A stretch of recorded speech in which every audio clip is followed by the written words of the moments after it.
This intro video belongs to the years 50 plus of my lifetime soundtrack.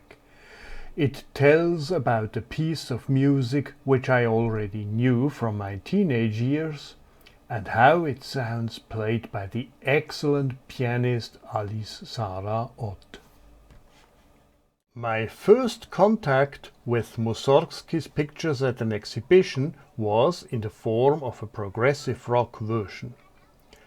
Fanciers of this music style will know of what I'm talking. The version of Emerson, Lake and Palmer, the band who is also present with another piece of music in my playlist. The suite depicts a visitor walking through an exhibition that shows pictures of one Victor Hartmann. There are two movements which I like most. First, the promenade, which depicts the walk from one picture to the next and recurs in several variations. And second, the Great Gate of Kiev, or in a literal translation the Bogatyr Gates, the very powerful last movement interrupted by softer intermezzi full of an unbelievable beauty, including a recurrence of the promenade theme. Later on, I heard Mussorgsky's original piano version played by several pianists. And I heard the orchestra version by Maurice Ravel. But to my taste, none of these could capture the mood of especially the last movement as convincing as Emerson, Lake and Palmer did. And then I found the performance of Alice Sarah Ott here on YouTube. Oh my goodness, here it was! For my ears, this is the very best performance of pictures at an exhibition I ever knew.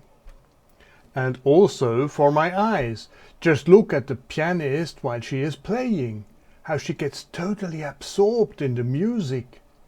There are sections which bring tears to my eyes. There was a shock moment in Alice Sarah Ott's life, however. I am quoting from the website of Tonhalle Zürich, where she played in January 2024. In 2019, at the age of 30, the star pianist announced that she had multiple sclerosis in the middle of her fast-paced career. Two so-called relapses, which were accompanied by feelings of paralysis, triggered great fear and a series of investigations. There was no third relapse. I am fine today, she says, grateful that she doesn't have to accept any restrictions on the piano, doesn't feel any loss of technical skill, and can continue on her path with an open mind towards any repertoire. End of quotation.